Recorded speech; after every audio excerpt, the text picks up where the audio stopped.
Me encanta la serie que estamos estudiando llamada Grandes Oraciones de la Biblia. Dios, en una forma muy simple, nos habla de la vida de su pueblo a través de las generaciones. Y a veces las personas tenían sus propios, ya saben, errores. Otras veces les ocurrieron cosas buenas que no esperaban. Y oraron diferentes tipos de oraciones, varias de auxilio y otras mostraban afecto y gratitud. Vamos a ver una oración así enseguida.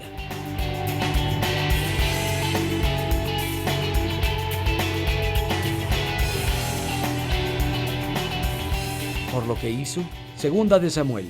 Vayan conmigo, por favor, al capítulo 7. Vamos a ver una oración que hizo el rey David. Y considero que es una de las grandes oraciones de la Biblia. Segunda de Samuel, capítulo 7. Ahora es David quien dice: vivo en esta gran casa, Dios mora en esta tienda hecha de pieles de animales, quiero construir un templo en su nombre. Y el profeta Natán le dice: mira, haz lo que esté en tu corazón, David. Adelante. Pero luego Dios habla con Natán y él regresa y dice: oye, David, espera un poco, amigo. Dios dice que está bien que quieras construirle un templo, sin embargo, no vas a ser tú quien lo construya. Iba a ser su hijo Salomón quien podía construir el templo. Y en conexión con esto, Dios le dice: nunca le dije a ninguna persona que quería dónde vivir. Y luego le dice algo extraordinario a David: quieres construirme una casa, pero yo te construiré una casa a ti, David. Y le habló sobre prosperidad y las generaciones venideras, y le dio promesas impresionantes. Este es el escenario. Vamos a leer un poco de eso y llegaremos a una oración de David en respuesta a esas promesas que Dios le prometió a él. Segunda de Samuel, capítulo 7, verso 10. Natán le habla a David por el Espíritu de Dios. Dice: también voy a designar un lugar para mi pueblo Israel, y ahí los plantaré, para que puedan vivir sin sobresaltos y sin mudarse. Sus malvados enemigos no volverán a humillarlos como en el principio, desde el día que nombré gobernantes sobre mi pueblo Israel. Y a ti te daré descanso de todos tus enemigos, y ahora el Señor te dice que Él te construirá una casa a ti. Cuando tu vida llegue a su fin y descanses con tus antepasados, yo pondré en el trono a uno de tus propios descendientes y afirmaré tu reino. Será él quien construya una casa en mi honor, y yo afirmaré su trono real para siempre. Y luego menciona por siempre de nuevo. Vayan al verso 16. Tu casa y tu reino durarán para siempre. Delante de mí, tu trono quedará establecido para siempre. Quiero leer el resto del capítulo. Tal como lo había recibido por visión, Natán se lo comunicó a David. Ahora encontramos a David orando en respuesta a estas grandes promesas. Verso 18. Luego el rey David se presentó ante el Señor y le dijo: ¿quién soy yo, oh Dios mío, y qué es mi familia para que me hayas hecho llegar tan lejos? Y como si esto fuera poco, Señor y Dios, también has hecho promesas a este siervo tuyo en cuanto al futuro. ¿Tal es tu plan para con los hombres? ¿Qué más puede decir tu siervo David que tú no sepas? Hiciste estas maravillas en cumplimiento de tu palabra, según tu voluntad, y las has revelado a tu siervo. ¡Qué grande eres, Señor omnipotente! No hay nadie como tú, y que aparte de ti no hay Dios, según todo lo que hemos escuchado. ¿Quién como tu pueblo, Israel? Es la única nación en la tierra que tú has redimido para hacerla tu propio pueblo y para dar a conocer tu nombre. Hiciste prodigios y maravillas en la tierra ante tu pueblo al cual redimiste de Egipto. Expulsaste a las naciones y a sus dioses. Estableciste a Israel para que fuera tu pueblo para siempre y para que tú, Señor, fueras su Dios. Y ahora, Dios, la promesa que le has hecho a tu siervo y a su dinastía, establécela para siempre. Cumple tu palabra. Que tu nombre sea siempre exaltado y que todos digan: el Señor Todopoderoso es Dios de Israel. Entonces la dinastía de tu siervo David quedará establecida ante ti. Señor Todopoderoso, Dios de Israel, tú le has revelado a tu siervo que me establecerás una dinastía, y por eso tu siervo se ha atrevido a hacerte esta súplica. Señor mi Dios, tus promesas son fieles. Y tú que le has prometido tanta bondad a tu siervo, dígnate entonces a bendecir a la familia de tu siervo, de modo que bajo tu protección exista para siempre, pues tú, Señor omnipotente, lo has prometido. Si tú bendices a la dinastía de tu siervo, quedará bendita para siempre. Natán, el profeta, le dio a David la palabra de Dios y Dios le prometió a David ciertas cosas. La respuesta de David fue orar. Y de nuevo, en su respuesta, esa respuesta orada ante la bondad, la bendición y la promesa de Dios, encontramos los principios que son fundamentales para ayudarnos en todo tipo de oración. Y quiero hablar de algunas. Si tomas algunas de las cosas que David dijo con tanta facilidad y gracia en su oración, puede ayudarte mucho en cualquier tipo de oración que le ofrezcas a Dios. En primera, el verso 18 es muy importante. Vean lo que David dice, vean cómo comienza. Se sentó frente al Señor y dijo: Señor y Dios, ¿quién soy yo y mi familia para que me hayas hecho llegar tan lejos? Él era hijo de un pastor. Él estaba en la pradera cuidando a las ovejas.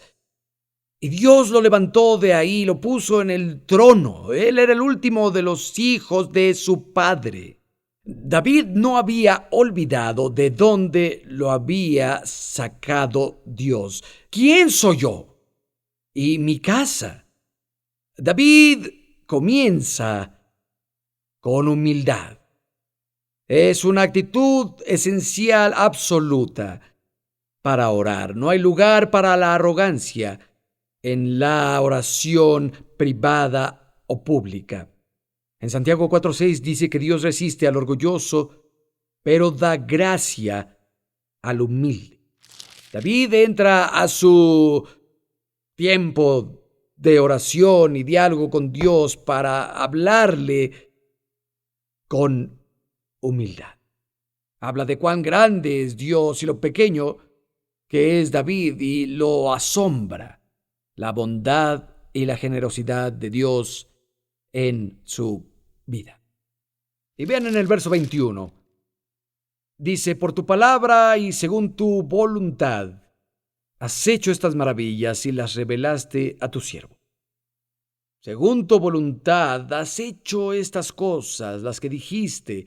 Te das cuenta de que todo lo que Dios ha prometido hacer por ti, lo prometió porque estaba en su corazón hacerlo.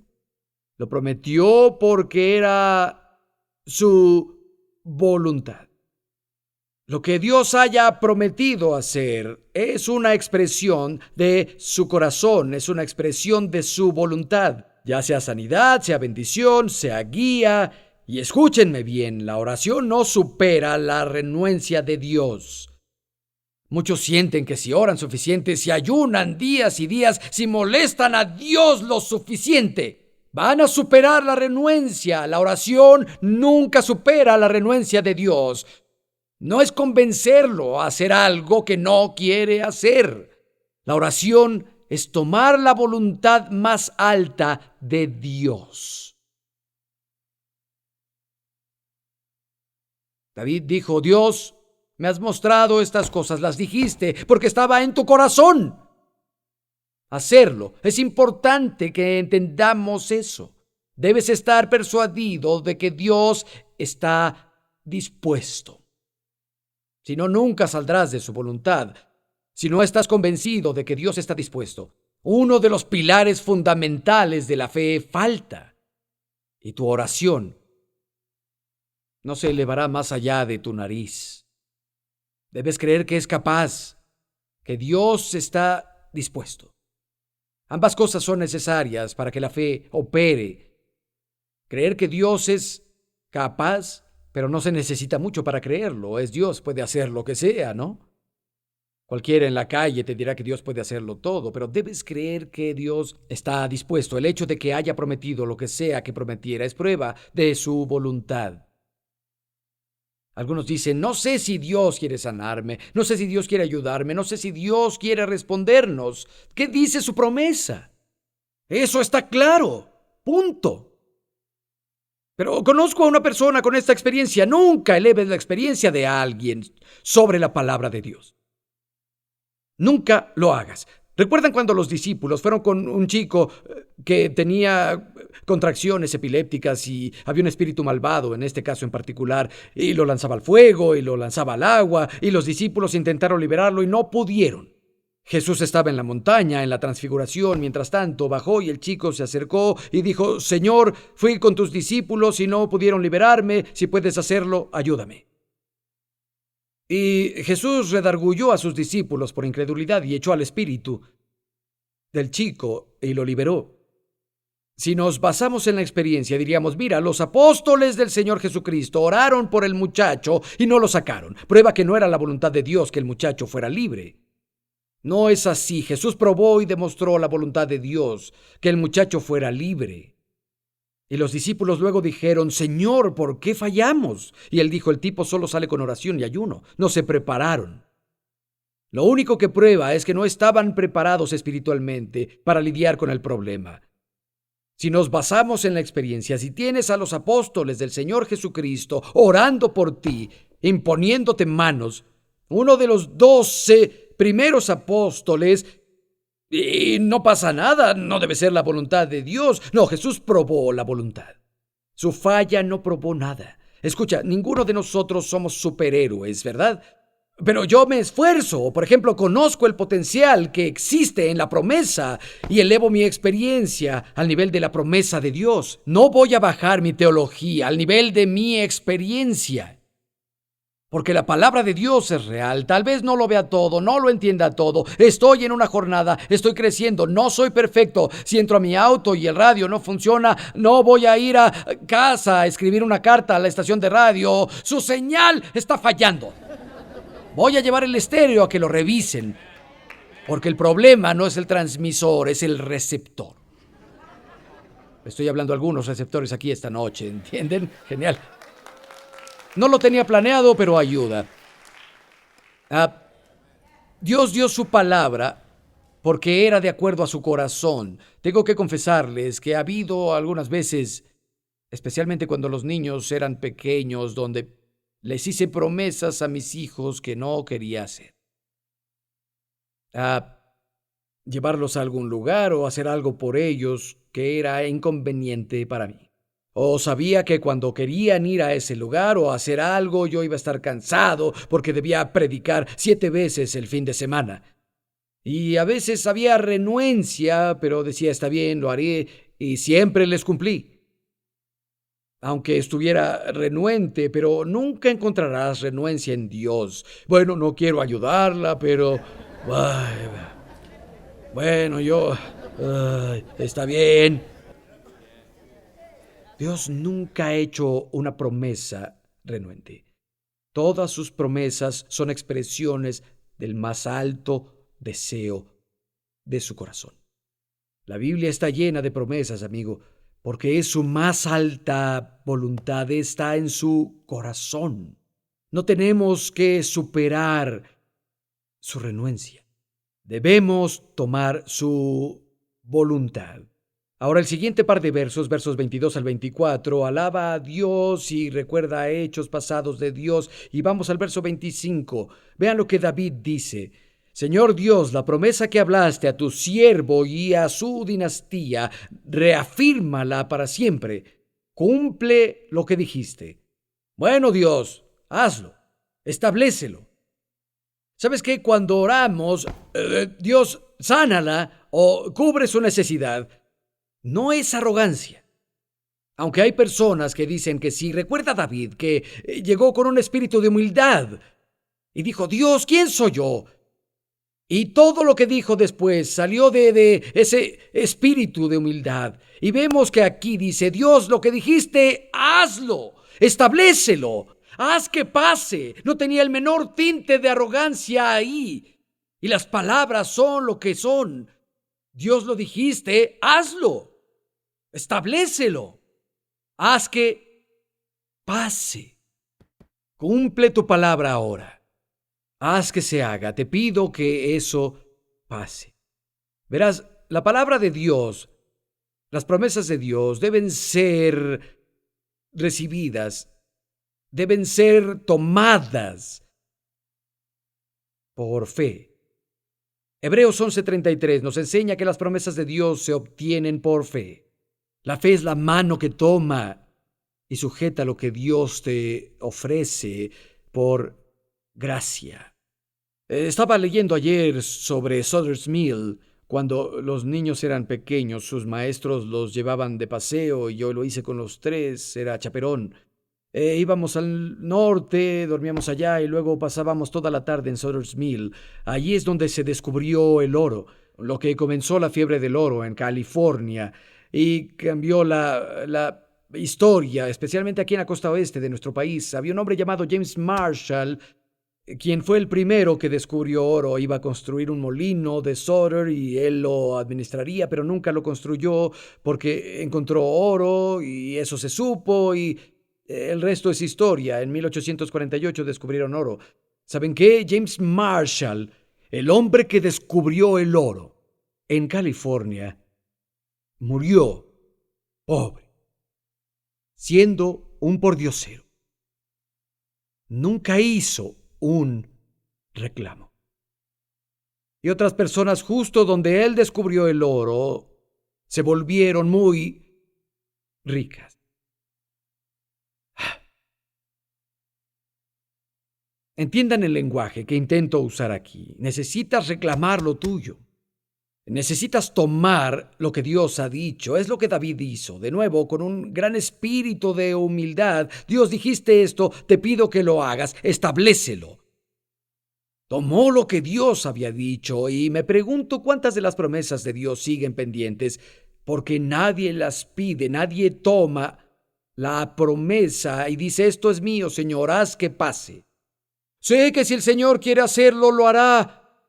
No, el Señor te dio una promesa y quiere que la tomes, pero no con un espíritu de arrogancia. Y siento que lo digo muchas veces, pero alguien necesita oírlo. Porque hay personas que tienen este principio, pero les ha faltado humildad, se les olvidó.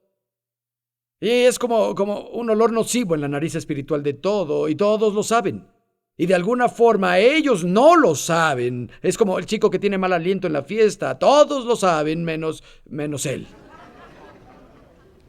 Y tal vez es porque el chico que obtuvo la revelación en esto dice, oye, necesitas hacer tu reclamo y necesitas orar la promesa y decir, Dios, establécelo ahora.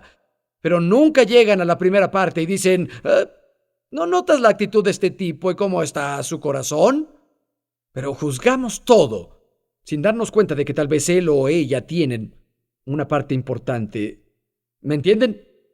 Bien. Ahora, Dios lo prometió, quiere hacerlo. Ahora, pide lo que te corresponde con humildad, junto con confianza. Es una combinación extraña, pero van juntas. La palabra que dijiste, Dios, debes hacer que pase. Ahora, verso 27, lean conmigo. Señor Todopoderoso, Dios de Israel, tú le has revelado a tu siervo que le establecerás una dinastía y por eso tu siervo se ha atrevido a hacerte esta súplica. Me la revelaste a mí, por eso creo en mi corazón que debo hacerte esta oración. Quiero que notes primero un par de cosas. Dios, dijiste esto porque estaba en tu corazón. Y porque lo dijiste, viene de tu corazón. Así que yo tuve en mi corazón pedírtelo.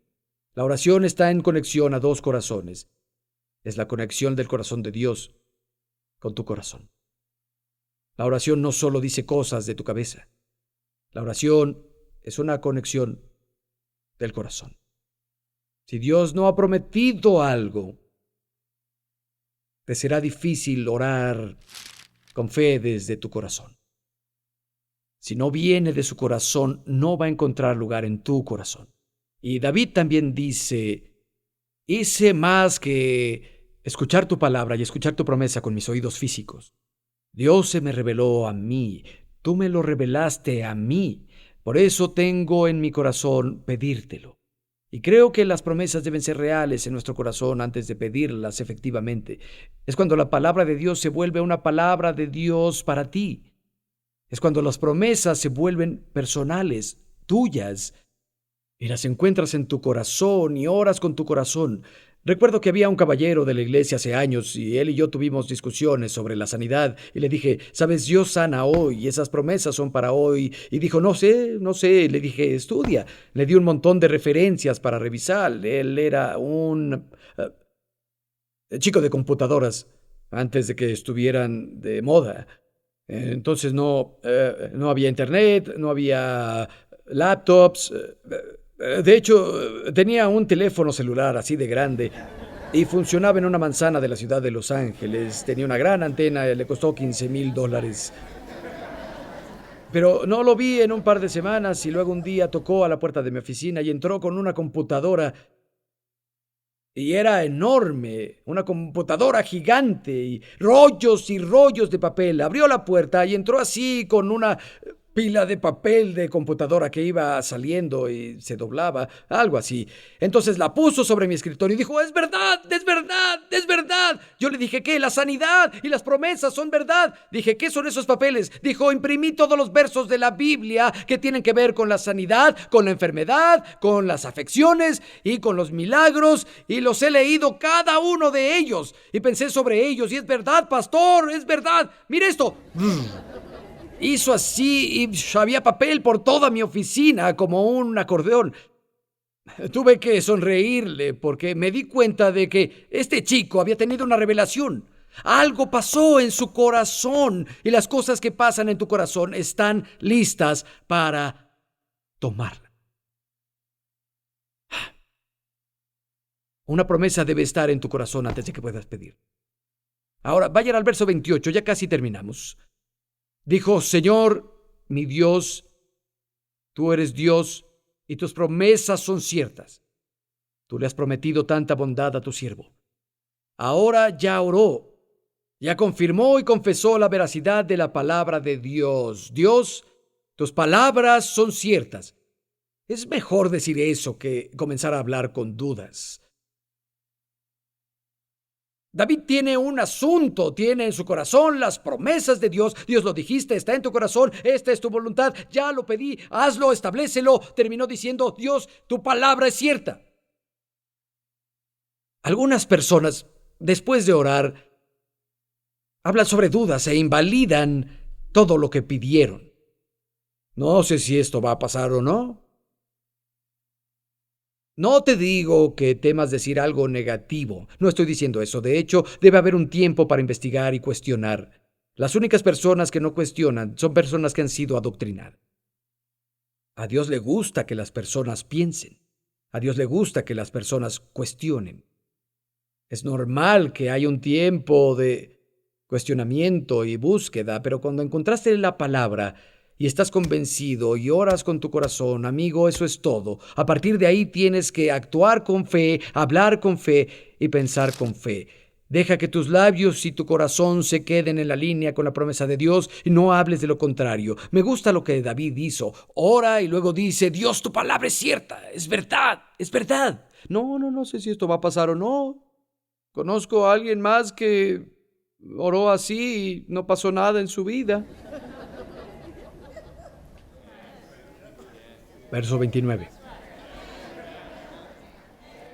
Dígnate entonces a bendecir a la familia de tu siervo, de modo que exista para siempre.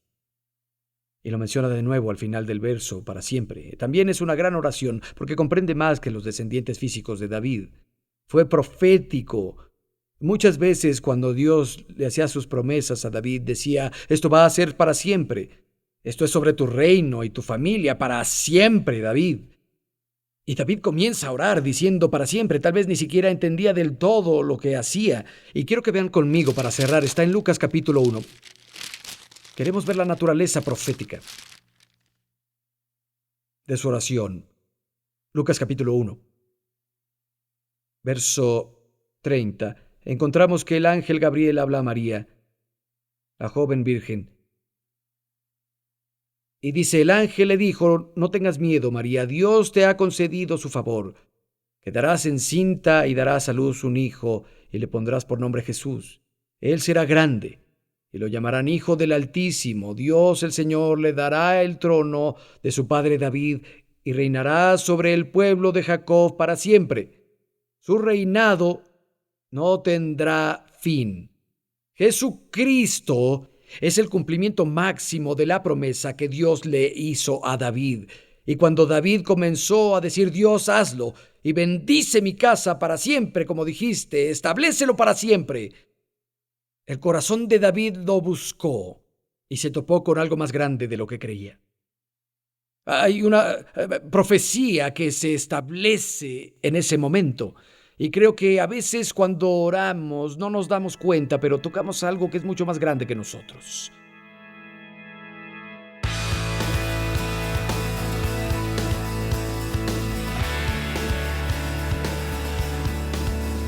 Hay algo que descubrí sobre Dios hace mucho tiempo.